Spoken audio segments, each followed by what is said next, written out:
আসসালামু আলাইকুম। আপনারা যারা কাজ করতেছেন তারা সঠিকভাবে যদি কাজ করেন তাহলে সমস্যা হয় না। আপনারা যখন গাঁথনির কাজ করবেন বা একতলা ভবন করবেন বা দোতলা করবেন, তখন আপনার মাটিটা যদি ফাঁপা থাকে মাটিটা ভালো করে দুমুজ করে নিতে হবে এবং বা আপনি নিচে একটা ঢালাই দিতে হবে, ওই ঢালাইয়ের উপরে আপনার গাঁথনি হবে।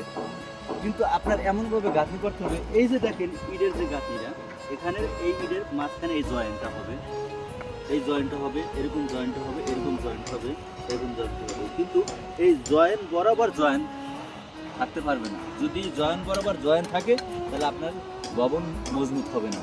আপনার ভবন তৈরি করতে হলে, প্রত্যেকটা গাঁথনি করতে হলে জয়েন্ট আপ ডাউন থাকতে হবে। তা আপনারা এইভাবে কাজ করতে হলে ভালো একটা কন্ট্রাক্টর দেখে আপনারা নিয়োগ দিবেন, তখনই আপনার কাজ মজবুত হবে, কাজ বুঝতে হবে। আর যদি কাজ না বুঝে তাহলে তাকে কাজ দেওয়া কোনো প্রয়োজন নেই। তাই আপনারা যদি সঠিকভাবে কাজ করেন তাহলে এইভাবে কাজ করবেন যে জয়েন্ট ঠিক থাকে। আল্লাহ হাফেজ। সালামু আলাইকুম। আসসালামু আলাইকুম। আপনারা যারা কাজ করতেছেন তারা সঠিকভাবে যদি কাজ করেন তাহলে সমস্যা হয় না। আপনারা যখন গাঁথনির কাজ করবেন বা একতলা ভবন করবেন বা দোতলা করবেন, তখন আপনার মাটিটা যদি ফাঁপা থাকে মাটিটা ভালো করে দুমুজ করে নিতে হবে এবং বা আপনি নিচে একটা ঢালাই দিতে হবে, ওই ঢালাইয়ের উপরে আপনার গাঁথনি হবে।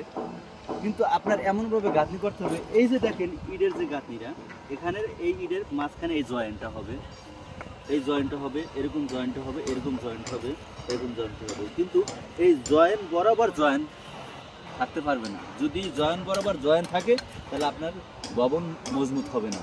আপনার ভবন তৈরি করতে হলে, প্রত্যেকটা গাঁথনি করতে হলে জয়েন্ট আপ ডাউন থাকতে হবে। তা আপনারা এইভাবে কাজ করতে হলে ভালো একটা কন্ট্রাক্টর দেখে আপনারা নিয়োগ দিবেন, তখনই আপনার কাজ মজবুত হবে, কাজ বুঝতে হবে। আর যদি কাজ না বুঝে তাহলে তাকে কাজ দেওয়া কোনো প্রয়োজন নেই।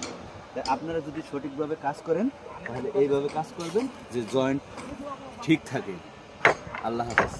সালামু আলাইকুম।